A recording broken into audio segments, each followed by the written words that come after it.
They say that breaking a rib during CPR is a sign you're doing it right. But when Eleanor pressed her hands onto the frail chest of that old woman on the diner floor, she didn't know she was cracking the bones of the most protected woman in the city. She didn't know the blood on her cheap waitress uniform would soon be traded for silk and Kevlar. She thought she was just saving a grandmother. She was wrong. She had just put her hands on the queen mother of the Moretti crime family, and her son, the devil in a bespoke suit, was coming to collect. This isn't a fairy tale. This is how a single heartbeat changed the underworld forever. The rain in Seattle didn't wash things clean. It just made the grime on the sidewalk slicker. Inside Jerry's 24-hour diner, the air smelled of stale coffee, bacon grease, and despair. Elena Vance wiped the counter for the 50th time that night. Her wrist ached. At 22, she looked older, the dark circles under her eyes, a testament to the brutal schedule of a third-year nursing student at the University of Washington who survived on 3 hours of sleep and caffeine tablets. She had a tuition payment due in 48 hours, and her bank account balance was currently sitting at $12.40. "Table 4 needs a refill, Elena," Jerry barked from the grill. "And stop daydreaming. Tips don't earn themselves." Elena sighed, pushing a stray lock of brown hair behind her ear. She grabbed the pot of decaf and walked toward table 4. It was the corner booth, usually reserved for drunks sobering up or couples breaking up. Tonight it was occupied by a single elderly woman who looked entirely out of place. She was dressed in a vintage Chanel tweed suit, the kind that cost more than Eleanor's entire year of rent. A damp Burberry trench coat was folded neatly next to her. On the table sat a cup of hot water with lemon, untouched. "Can I get you anything else, Ma'am?" Eleanor asked softly, her voice raspy from exhaustion. The woman looked up.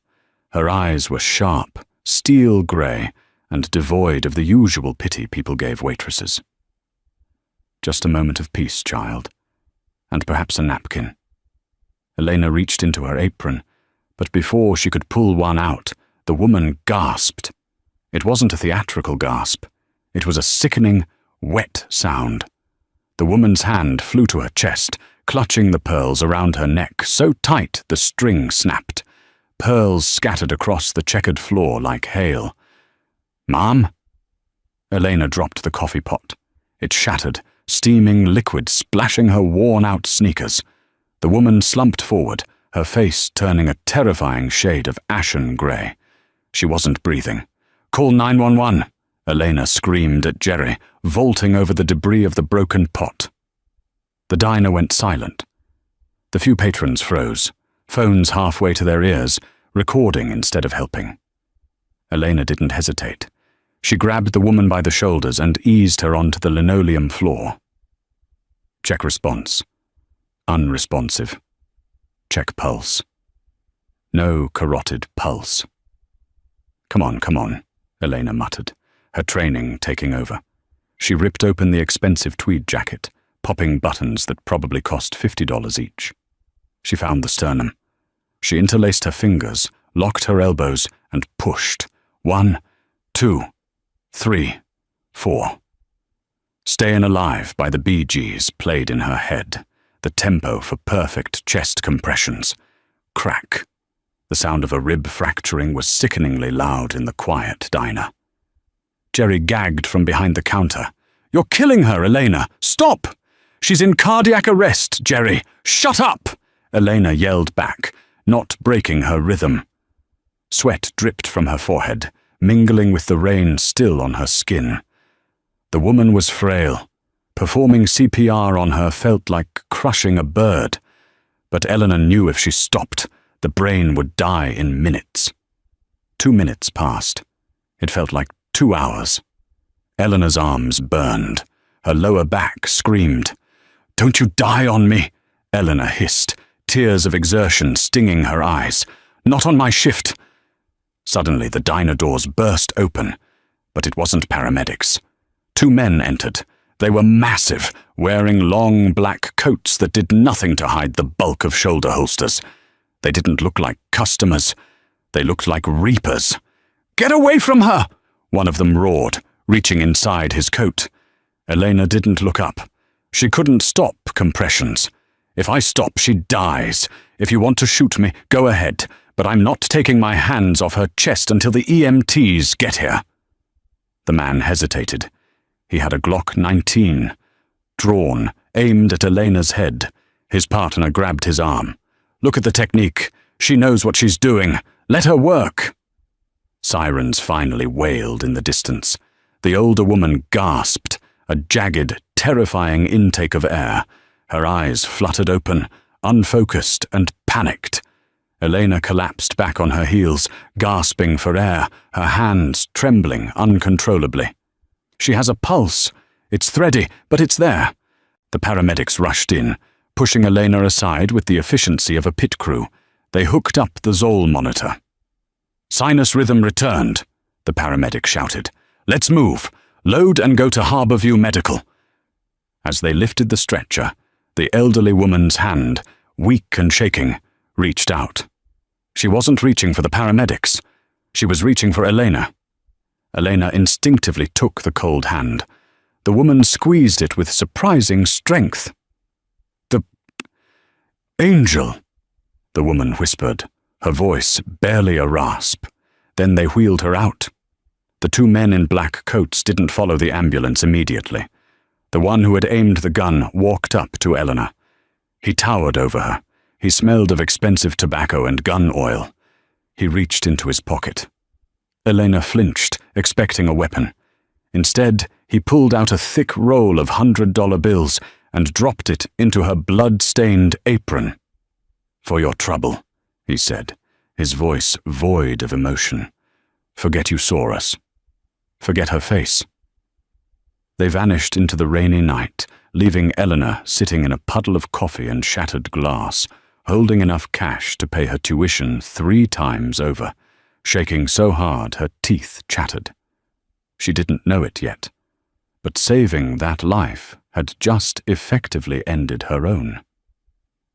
The next 3 days were a blur of paranoia. Elena deposited the money, $5,000 exactly, into the ATM, looking over her shoulder the entire time. She expected the police to knock on her door, or maybe the men in the coats to come back and demand a refund. But nothing happened. The city moved on. Jerry fired her, of course. He claimed the drama was bad for business and that the broken coffee pot came out of her final check. Elena didn't care. She had tuition paid. She focused on her clinical rotation at Seattle Grace. She was scrubbing into a minor surgery observation when the intercom paged her. "Student nurse Vance to the director's office, immediately." Elena's stomach dropped. Had she failed a test? Had Jerry called the school to complain? She walked to the administrative wing, her rubber-soled shoes squeaking in the quiet hallway. When she opened the door to Director Miller's office, the air left her lungs. Director Miller wasn't at her desk. She was standing by the window, looking pale and terrified. Sitting in the director's leather chair was a man. He was young, perhaps 30, but his eyes were ancient. He wore a charcoal 3-piece suit that fit him with architectural precision. A Patek Philippe watch glinted on his wrist as he idly tapped a gold fountain pen against the desk. He was devastatingly handsome, sharp jawline, jet black hair slicked back, but it was a predatory kind of beauty. Like a tiger observing a gazelle. "Miss Vance," the man said. His voice was a low baritone, smooth like aged whiskey. "Please, sit." "Who are you?" Elena asked, her hand gripping the doorframe. "Where is Director Miller going?" "Director Miller is taking an early lunch," the man said, not looking at the director. Miller scurried out of the room without a word, closing the door behind her. Now, they were alone. "My name is Alessandro Moretti," he said. Elena stopped breathing. Everyone in Seattle knew that name. The Morettis weren't just a gang. They were an institution. They owned the shipping docks, the construction unions, and half the politicians in the state. Alessandro was the capo dei capi, the boss of bosses, the butcher. "I don't understand," Elena stammered. "I'm just a student." "You were a waitress at Jerry's diner 3 nights ago," Alessandro said, standing up. He moved around the desk with fluid grace. "You performed CPR on a woman named Isabella." Elena nodded, her throat dry. "Yes, the lady with the pearls." Alessandro stopped inches from her. She had to crane her neck to look him in the eye. He smelled of sandalwood and danger. "That lady is my mother." The room spun. Elena gripped the back of a chair to steady herself. "Oh." The doctors at Harborview said she suffered a massive myocardial infarction. They said if you hadn't broken her ribs to maintain perfusion, she would have been brain dead before the ambulance arrived. "You saved the most important person in my world, Elena." "I was just doing my job," she whispered. "I'm training to be a nurse." And yet, Alessandro's eyes narrowed, the warmth vanishing, replaced by cold suspicion. It is a strange coincidence. A nursing student, perfectly positioned in a dive bar my mother never visits, ready to save her? My enemies are creative, Miss Vance. They plant assassins. They plant spies. Sometimes they plant heroes to get close to the family. Elena felt a flash of anger cut through her fear. "Are you serious? I was working a double shift to pay for my microbiology textbook." I didn't know who she was. I didn't care. She was a patient.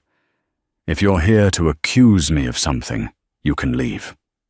Or shoot me. Whatever you people do. Silence hung heavy in the room. Alessandro stared at her, searching for a lie in her micro-expressions. He saw the fatigue in her eyes, the chipped nail polish, the defiance. A corner of his mouth twitched upward, almost a smile. "Defiant," he murmured. "I like that."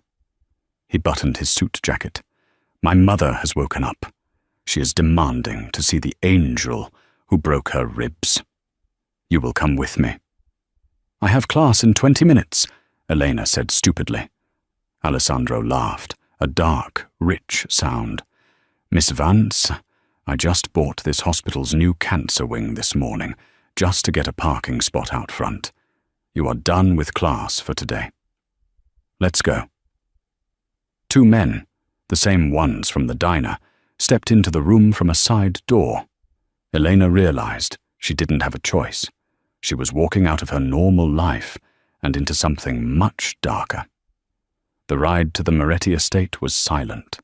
The car was a Mercedes Maybach, the interior lined with leather, softer than human skin. Elena sat in the back, opposite Alessandro. He spent the drive reading documents on a tablet, seemingly ignoring her, but she could feel his awareness of her every move. They drove out of the city, past the suburbs, to the cliffside estates of the Highlands.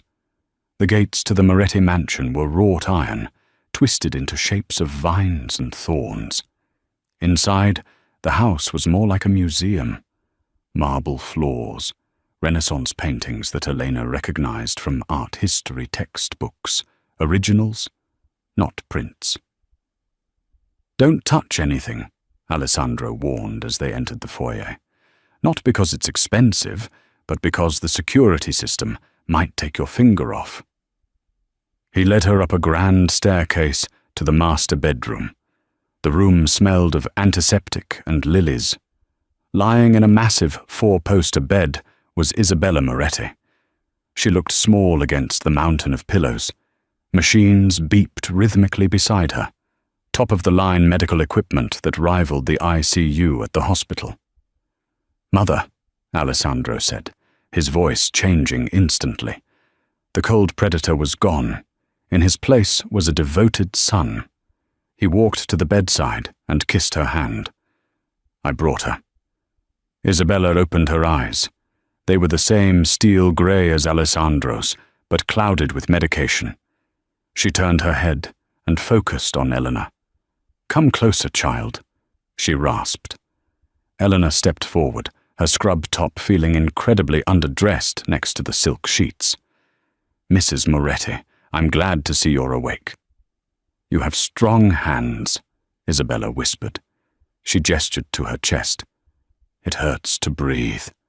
"I'm sorry," Elena said professionally. "Broken ribs are painful, but they heal. Death doesn't." Isabella let out a weak chuckle that turned into a cough. Alessandro stiffened, ready to call for a doctor, but Isabella waved him off. "Alessandro," Isabella said sharply, "this girl, she has fire. I felt it when she brought me back. She didn't let me go." "She did well, Mother," Alessandro conceded, looking at Elena with a strange expression. "She is not to be touched," Isabella commanded, her voice gaining strength. "No intimidation, no threats. She is under my protection. And," Isabella paused, looking Eleanor up and down, "she is wasted scrubbing floors in a hospital. We need a private nurse. The agency sends me spies and sycophants. I want her." Elena's eyes widened. "Mrs. Moretti, I'm flattered, but I have to finish my degree. I can't just—" "You can finish your degree online," Alessandro interrupted, his voice flat. "Or we can have the dean grant it to you tomorrow. It doesn't matter." "I can't work for the Mafia," Elena blurted out. The room went deadly silent. The guards by the door shifted. "You didn't use the M word in this house." Alessandro turned to her slowly. He stepped into her personal space, towering over her again. "You aren't working for the Mafia. You are working for a sick old woman who likes you. And in exchange, I will wipe your student debt. I will pay for your sister's rehab. Yes, I know about Chloe in Portland. And I will ensure that no one ever bothers you again." Elena felt a chill run down her spine. He had investigated her that thoroughly in 2 days. He knew about Chloe's addiction. "And if I say no?" Elena asked, her voice trembling. Alessandro leaned down, his lips inches from her ear. "You saved a life, Elena. That creates a bond, a debt. In our world, you don't walk away from family, and you just put your hands on the matriarch. You are family now, whether you like it or not." He pulled back, his dark eyes locking onto hers. "Besides, I think you belong here. I saw the way you handled the gun in my man's face at the diner. You didn't blink. Normal girls faint. You focused." "I focused on the patient," Elena said stubbornly. "Exactly," Alessandro smiled, and it was the most dangerous thing she had ever seen. "You have the instinct. Start tonight. The guest wing is prepared." He turned and walked out of the room, leaving Elena standing by the bed of the most powerful woman in the city, realizing she had just been hired, kidnapped, and adopted all in the span of 10 minutes. She looked at Isabella. The old woman winked. "Don't worry, dear. He barks, but he only bites if I tell him to. Welcome to the family."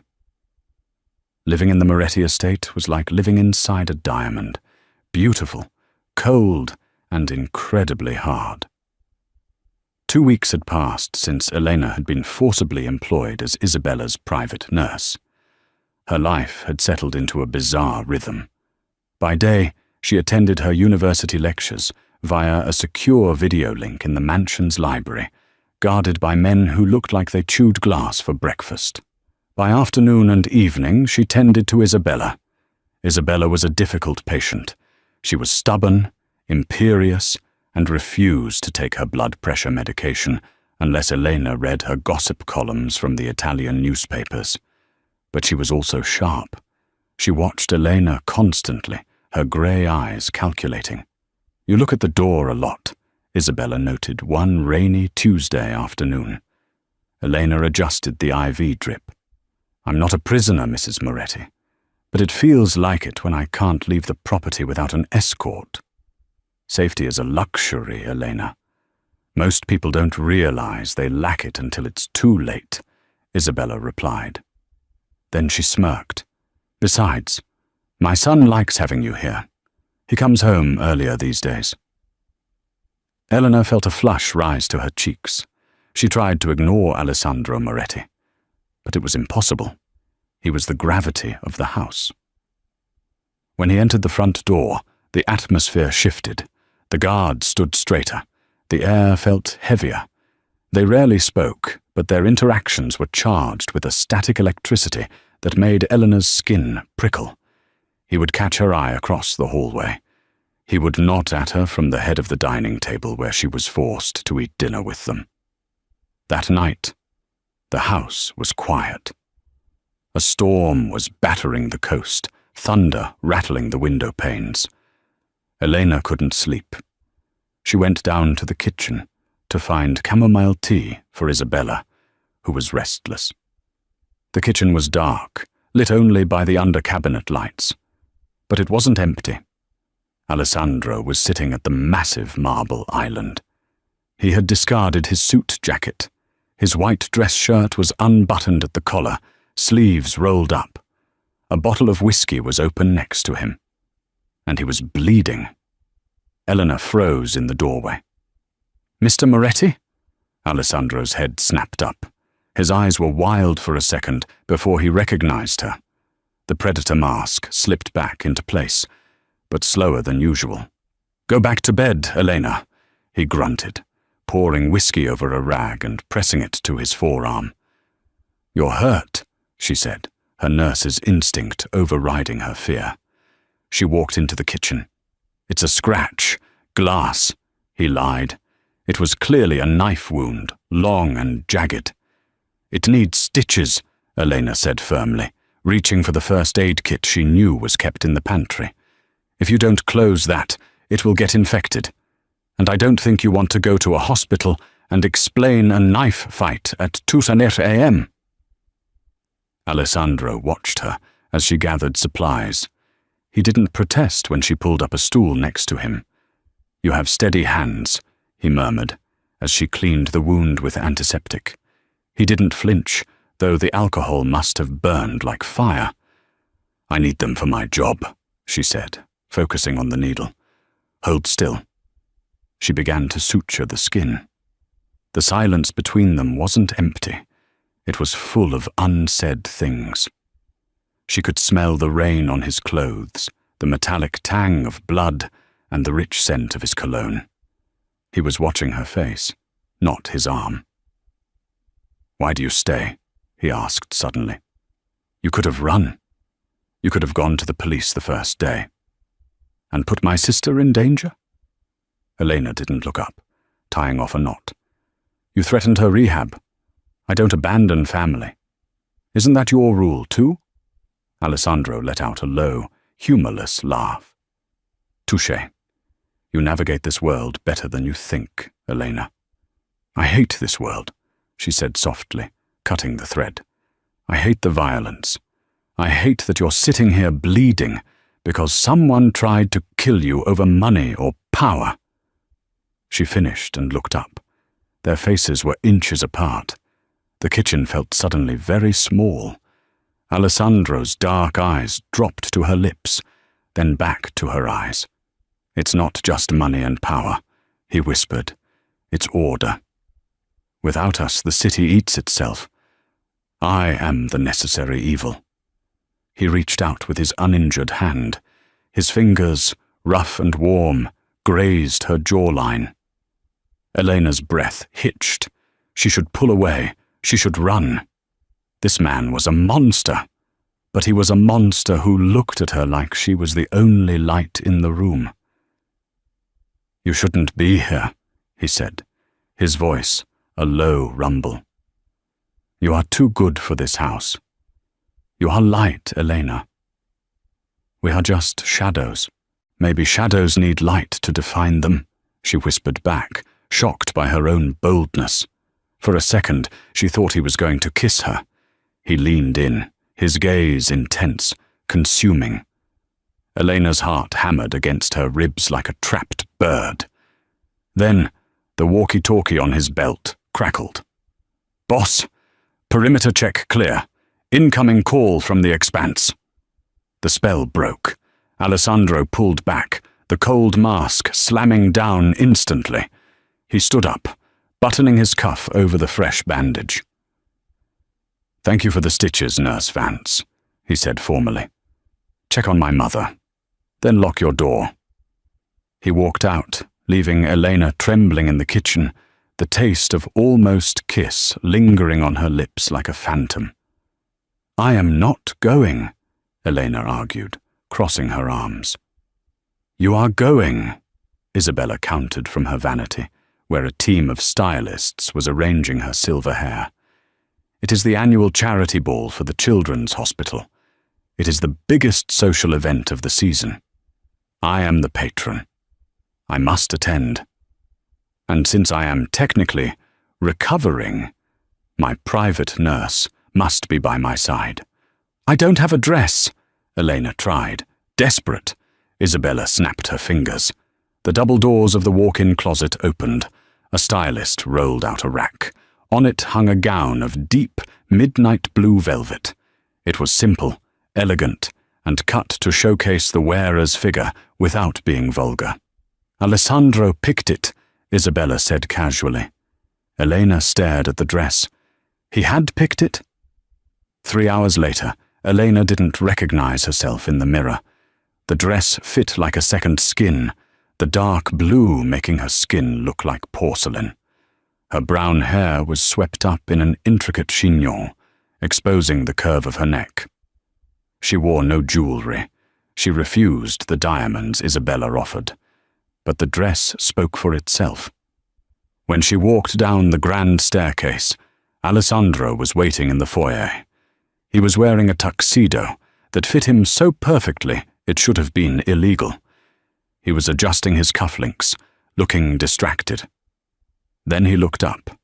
His hands stopped. He went completely still. His eyes swept over her, starting at her heels and moving slowly up to her eyes. It was a look of such raw, possessive hunger that Elena almost tripped on the last step. He walked to the bottom of the stairs and offered his hand. "Elena." "Mr. Moretti," she breathed. "Alessandro," he corrected. "Tonight, call me Alessandro." The gala was held at the Grand Hyatt downtown. It was a sea of Seattle's elite, tech billionaires, politicians, and the silent partners of the underworld. Elena stuck close to Isabella's wheelchair, checking her pulse periodically, playing the role of the dutiful nurse. But she felt eyes on her everywhere. "Dance with me." Alessandro appeared at her elbow. "I can't leave your mother," Elena protested. "I'm fine, go." Isabella shooed her away. "I have the security team. Go live a little, girl." Alessandro swept her onto the dance floor. The orchestra was playing a waltz. He placed one hand on her waist, his touch burning through the velvet, and took her hand with the other. "Everyone is staring at you," he murmured as he spun her. "They are staring at you," Elena corrected. "They are wondering who the nobody is in the expensive dress." "Let them wonder," Alessandro tightened his grip. "You are the most beautiful woman in this room, and the most dangerous." "Me? Dangerous?" Elena laughed nervously. "You have the power to distract me," he said, his face serious. "That makes you a liability. And yet, I don't want you anywhere else." Before Elena could respond, the music stopped. A man approached them. He was slick, with a smile that didn't reach his eyes. "Alessandro!" the man boomed. "And who is this delight?" Alessandro's body went rigid. "Lorenzo, walk away." Lorenzo ignored him and grabbed Elena's hand, bringing it to his lips. His lips were wet and cold. "A new toy, Moretti. You usually prefer blondes." "Let go of her." Alessandro's voice was a low growl. The air around them dropped 10 degrees. "Just being friendly," Lorenzo sneered, not letting go. He squeezed Elena's hand hard enough to hurt. What's your name, sweetheart? Want to see what a real man looks like?" Alessandro didn't speak. He moved. It was so fast, no one saw the punch. They only heard the crack. Lorenzo stumbled back, blood pouring from his nose. The ballroom went silent. Security swarmed. "Get him out of here," Alessandro ordered his men, adjusting his tuxedo jacket calmly. He turned to Elena, his eyes searching hers for fear. "Are you all right?" "Yes," she stammered. "Good. We are leaving. It's not safe." But it was too late. As they turned to leave, the lights in the ballroom cut out. Darkness swallowed the room. Screams erupted. Pop, pop, pop. Muzzle flashes sparked from the balcony. "Down!" Alessandro tackled Elena, covering her body with his own, as glass shattered around them. Chaos erupted. People trampled each other. "Isabella!" Elena screamed, trying to crawl out from under him. "My men have her!" Alessandro yelled over the noise. He pulled a gun from a holster concealed under his tuxedo. "Stay down, Elena." "No." Elena pushed him. "Look!" In the strobe light flashes of the emergency alarms, Elena saw something Alessandro missed. The shooters on the balcony weren't the only threat.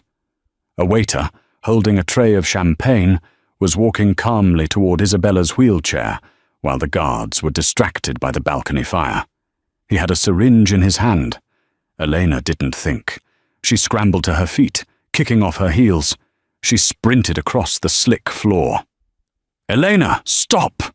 Alessandro roared. The waiter raised the syringe to Isabella's neck.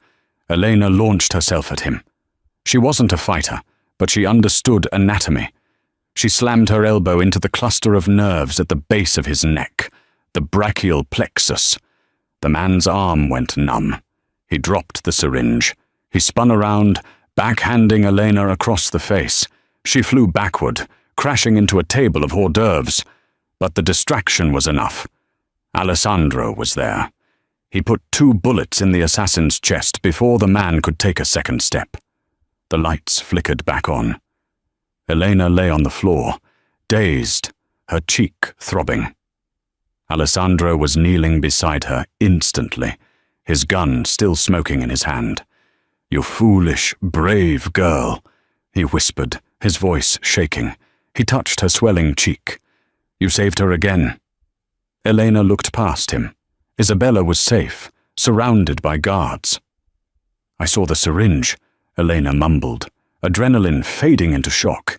Alessandro scooped her up into his arms, bridal style. He looked at his men. "Burn this city down. Find out who sent them. No one touches what is mine." As he carried her out of the ruined gala, Elena rested her head against his chest. She heard his heart beating, fast, erratic, terrified. She realized then that she was in too deep. She wasn't just his nurse anymore. She was his weakness. The aftermath of the gala was brutal. The Moretti estate went into lockdown. The windows were shuttered with steel plates. Guards patrolled with assault rifles. Alessandro was gone for 2 days. When he returned, he smelled of bleach and gunpowder. He didn't tell Elena what he had done, and she didn't ask. She stayed in the medical wing, tending to Isabella. The older woman was shaken, but physically unharmed, thanks to Elena. "You are family now, truly," Isabella told her, gripping her hand.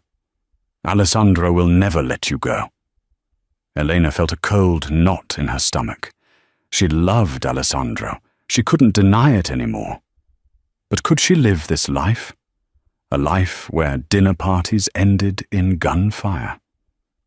On the 3rd day, Elena went to the supply closet in the basement to restock the saline bags. The basement was cool and quiet. As she was counting inventory, she noticed a loose floorboard behind the shelving unit. It wasn't just loose, it was a hidden compartment. Curiosity, that fatal flaw, took over. Elena pried it open. Inside was a small metal box. She opened it. It contained a burner phone, a stack of cash, and a small glass vial. Elena picked up the vial.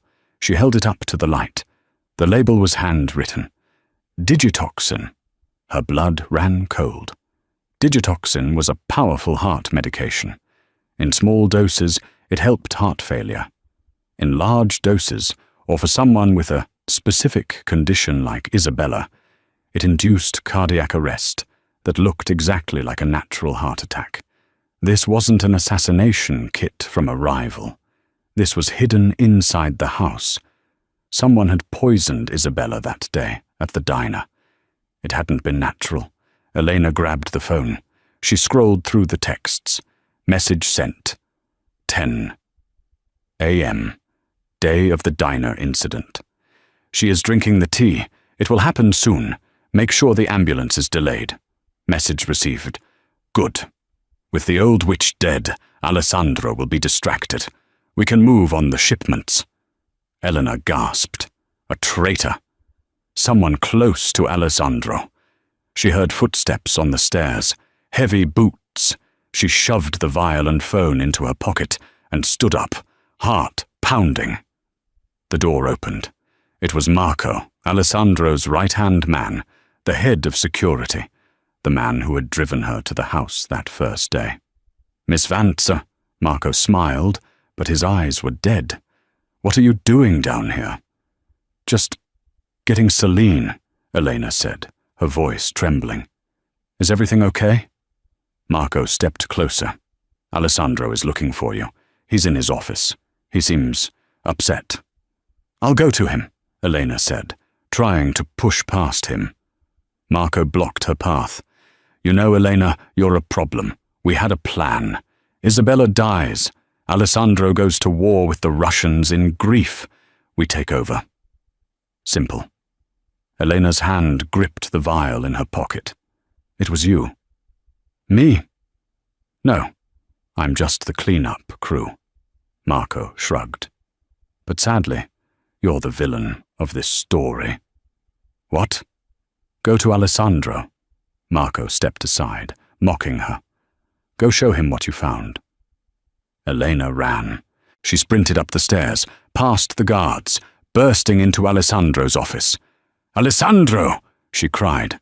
I found it. I know why your mother had the heart attack.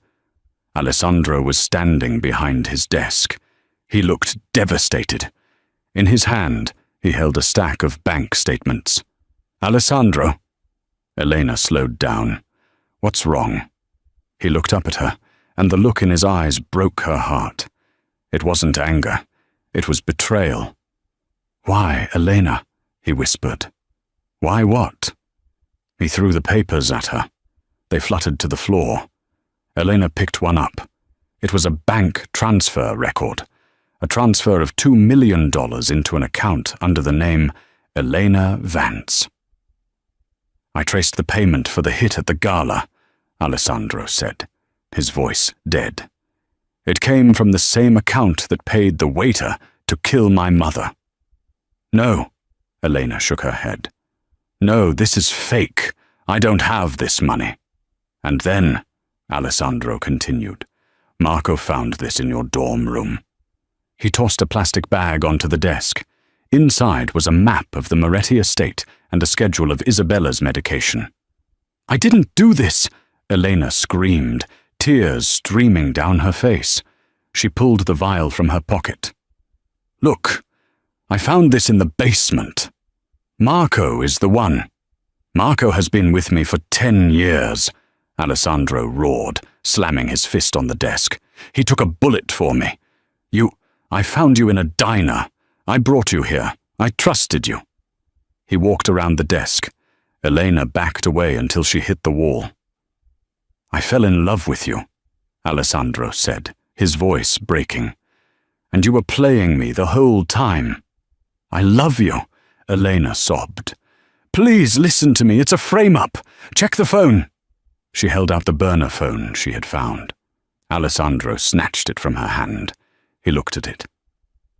This phone, he said slowly, is registered to your sister, Chloe. Elena's world stopped. What? They got to your sister, Alessandro said coldly. Or maybe you did it together. To pay for her drugs? Is that it? No. Elena slid down the wall, defeated. The frame was perfect. Marco had been thorough. Alessandro looked at the guard standing at the door. "Take her," he said. "Alessandro, please," Elena begged as the guards grabbed her arms. "Take her to the cellar." Alessandro turned his back on her. "I need to know everything, and if she doesn't talk—" He paused, looking out the window at the grey sky. "Do what you have to do." "Alessandro!" Elena screamed as she was dragged out of the room, but the Mafia Don didn't turn around. The man who had almost kissed her in the kitchen was gone. Only the butcher remained, and Eleanor was no longer the nurse. She was the enemy. The cellar of the Moretti estate was not a wine cellar. It was a dungeon dressed in concrete and cold dread. There were no windows, only a single naked bulb humming with an agitated electric buzz. Elena sat on a metal chair, her wrists zip-tied behind her back. The plastic dug into her skin, but the physical pain was a dull thrum compared to the agony in her chest. Alessandro believed she was a monster. The man who had looked at her with such raw, terrifying vulnerability at the gala now wanted her dead. The heavy steel door groaned open. Elena flinched, expecting Alessandro's executioner. It was Marco. He walked in with a casual swagger, holding a bottle of water and a silenced pistol. He kicked the door shut behind him. "Thirsty?" he asked, placing the water on a small table just out of her reach. "Why are you doing this?" Elena rasped, her throat dry. "You've been with them for years. They call you family." Marco laughed, a dry, rattling sound. He leaned against the wall, twirling the gun. "Family? Is that what they call it? I call it servitude. I take the bullets, I clean the messes, I bury the bodies. And for what? A pat on the head from the Queen Mother and a paycheck that Alessandro dictates? I want the chair, Elena, the throne, and the Russians offered me a very crown-shaped price for Isabella's head." "So you poison an old woman?" Elena spat, her fear momentarily replaced by disgust. "You're a coward." Marco's face hardened. He walked over and backhanded her. It was the same cheek the assassin had struck. The pain was blinding. "I'm a businessman," Marco hissed, "and you were the perfect patsy. The poor, desperate student with a junkie sister. It was so easy to spoof those texts. I didn't even have to hack your phone. I just cloned the SIM card while you were busy playing nursemaid." "Alessandro will figure it out," Elena said, though she wasn't sure she believed it. "Alessandro is blinded by rage," Marco smirked. "He's emotional. That's his weakness. He thinks you broke his heart. He's upstairs right now, drinking himself into a stupor, waiting for me to come up and tell him the rat has been disposed of." Marco raised the gun, aiming it at the center of her forehead. "Any last words, Nurse Vance? Maybe a prayer?" Elena closed her eyes. She didn't pray. She thought of the rain on the window in the kitchen. She thought of Alessandro's hand on her jaw. Bang! The sound was deafening in the small room. Elena screamed, waiting for the darkness. But the darkness didn't come. Instead, warm liquid splattered across her face. She opened her eyes. Marco was standing there, looking confused. A small red hole had appeared in his neck. He gurgled, blood bubbling from his lips, and collapsed forward, the gun clattering across the concrete. Standing in the doorway, smoke drifting from the barrel of a long-barreled revolver, was Isabella Moretti. She was leaning heavily on a cane, wearing a silk dressing gown, looking like a vengeful ghost. Behind her stood Alessandro, his face a mask of absolute horror. My mother?" Alessandro stammered. Isabella ignored him.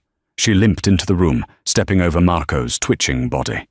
She looked at Elena, then at the zip ties. "Cut her loose," Isabella commanded, her voice like cracking ice. Alessandro didn't move. He was staring at Elena, his eyes wide, processing the scene. "I said cut her loose!" Isabella roared, swinging her cane and hitting Alessandro in the shin. Alessandro jolted into action. He rushed to Elena, pulling a knife from his belt to slice the plastic ties. As soon as her hands were free, Elena scrambled back, pushing herself into the corner, away from him. "Don't touch me," she sobbed, curling into a ball. "Don't come near me." Alessandro froze. The look on her face, pure terror, broke him. He dropped the knife. "Elena, you threw me in here," she cried, shaking uncontrollably. "You were going to let him kill me." Alessandro looked down at Marco's body, then back to his mother. "I didn't know. The evidence was too perfect, you idiot boy," Isabella scolded, her voice trembling with exertion. "I woke up. I heard Marco talking to his men in the hall. He was bragging. He said, 'The girl takes the fall tonight.' I made the guards bring me down here." Isabella walked over to Elena. She didn't touch her. She just stood guard between Elena and Alessandro. "This girl saved my life twice," Isabella said to her son. "She broke my ribs to keep my heart beating. She tackled an assassin with a syringe. And you thought she was the traitor because of a few text messages. You are not a king, Alessandro. You are a fool." Alessandro fell to his knees. The mighty Don, the butcher of Seattle, knelt on the dirty concrete floor of his own dungeon. "I am sorry," he whispered, his voice cracking. He looked at Elena, tears streaming down his face. "I am so sorry." Elena looked at him. She saw the regret. She saw the love that had been twisted into hate and was now shattering back into guilt. But she couldn't forgive him. Not yet. "I want to go home," she whispered. "I want my life back." Alessandro nodded slowly. Okay. He stood up, looking older than she had ever seen him. "Take my car. Take the driver. Go." Elena stood up, her legs shaky. She walked past him. She didn't look back. She walked out of the cellar, out of the mansion, and into the night. 3 months passed. Elena returned to her small apartment. Alessandro had kept his word. Her tuition was paid in full, and her sister, Chloe, had been moved to a private, top-tier rehab facility in Switzerland, fully paid for, with no strings attached. But Eleanor's life felt empty. The hospital rotations felt mundane. The adrenaline was gone, and the silence in her apartment was deafening. She missed the chaos. She missed the luxury. But mostly, God help her, she missed him. She saw him on the news sometimes. Moretti Construction wins city contract. Alessandro Moretti, donates millions to orphanage. He looked thinner in the photos. His eyes were harder. One evening, Elena was working a shift at a different diner. She needed the normalcy. It was pouring rain again, just like that first night. The bell above the door chimed. Elena didn't look up from the espresso machine. "Sit anywhere you like. I'll be with you in a minute." "I prefer the corner booth." The voice stopped her heart. She turned slowly. Alessandro was standing there. He wasn't wearing a suit. He was wearing jeans and a black sweater, soaked from the rain. He looked like a normal man. A devastatingly sad, normal man. "What are you doing here?" Elena asked, gripping the counter. "I tried to stay away," Alessandro said, walking closer. "I gave you space. I punished myself every day. I fired half my staff. I vetted everyone 3 times. I made the house safe." "It's not about safety, Alessandro. It's about trust. You believed the worst of me." "I know." He stopped at the counter. "In my world, trust gets you killed. Paranoia keeps you alive. I was conditioned to see knives in every smile, but—" He reached into his pocket. Elena flinched. He saw the flinch, and pain flashed across his eyes. He slowly pulled out a small velvet box. "I realized something," he said softly. "Staying alive isn't the same as living. I haven't lived since you walked out that door." He placed the box on the counter. He didn't open it. "My mother misses you. She fires every nurse I hire. She throws bedpans at them." Elena let out a small, involuntary laugh. "That sounds like her." "I miss you," Alessandro said. "I miss your fire. I miss your stubbornness.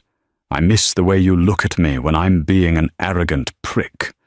"You are an arrogant prick," she said, tears pricking her eyes. "I am," he agreed. "But I'm yours. If you'll have me." He pushed the box toward her. "Inside is not a ring," he said. "It's a key." Elena opened the box. Inside was a heavy, old-fashioned iron key. "It's the key to the estate," Alessandro said. "Not the electronic one, the master key. It opens every door, the gates, the safes, the office. If you take this, there are no secrets. You have access to everything. My business, my money, my life. You hold the power. If I ever doubt you again, you can destroy me." It was the ultimate surrender. For a man like Alessandro Moretti, giving someone control was more significant than giving them a diamond the size of an egg. "Why?" Elena whispered. "Because you are the only person who ever saved me," he said. "Everyone else wants something from me. You just wanted me to survive." Elena looked at the key. Then she looked at the man. The rain lashed against the window, isolating them in a bubble of warm light and coffee scent. She realized she could go back to her safe, boring life. She could become a nurse, marry a dentist, and never fear a gunshot again. But she also knew that her heart would never beat as fast as it did when she was with him. She reached out and took the key. "If you ever lock me in a cellar again," she said sternly, "I will use this to lock you in with the rats." Alessandro smiled. It was a real smile, reaching his eyes, breaking the darkness. He reached over the counter, grabbing her by the waist, and pulled her over the formica top. "Deal," he growled. He kissed her. It tasted of rain, coffee, and redemption. It was violent and tender all at once. The few customers in the diner clapped, thinking it was a reunion of lovers. They didn't know it was the coronation of a queen. 2 years later, the University of Washington graduation ceremony was crowded. Families cheered, air horns blew, and caps were thrown into the air. When Elena Vance's name was called, the applause was polite. She walked across the stage, accepted her diploma, Bachelor of Science in Nursing, and smiled for the camera. But as she walked off the stage, the atmosphere changed. 4 men in dark suits formed a protective phalanx around her. They guided her through the crowd, parting the sea of people effortlessly. Outside, a convoy of black SUVs waited. A man in a charcoal suit stood by the open door of the lead car. Alessandro Moretti looked more powerful than ever, grey touching his temples now, but his eyes were soft as he watched her approach.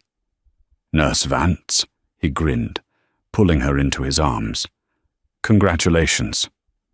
"Thank you, Mr. Moretti," she smiled, kissing his cheek. "Isabella is waiting at the restaurant. She ordered champagne, a lot of it." "She's supposed to be on a low-sugar diet," Elena sighed, slipping into the role of the nurse effortlessly. "You tell her that," Alessandro laughed, helping her into the car. As he slid in beside her, he took her hand. On her finger, a massive canary-yellow diamond glittered in the sun. The car began to move. Elena looked out the window at the city passing by. Seattle. It was a city of rain and shadows, but inside the car it was warm. She wasn't just a poor student anymore. She wasn't just a waitress. She was Elena Moretti. She was the woman who had brought the Mafia king to his knees and raised him back up as a man. She squeezed Alessandro's hand. He squeezed back, 3 times. "I love you." "Ready to go home?" he asked. Elena smiled, touching the heavy iron key she now wore on a chain around her neck. "Drive," she said. And the motorcade disappeared into the city they now ruled together. And that is the story of Elena and Alessandro. It started with a broken rib and ended with a healed heart. It reminds us that sometimes the people we think are monsters are just waiting for the right person to turn on the light. And sometimes the heroes are the ones serving coffee at 3 a.m., waiting for their moment to save the world, or at least the world of one person. What do you think? If you were Elena, could you have forgiven Alessandro after he locked you in that cellar? Or would you have taken the money and run? I want to hear your thoughts in the comments below. It's a complicated choice, isn't it? If you enjoyed this roller coaster of romance, danger, and redemption, please smash that like button, share this video with a friend who loves a bad boy romance, and subscribe to the channel for more dramatic stories every week. Turn on notifications so you never miss a chapter. Thanks for listening.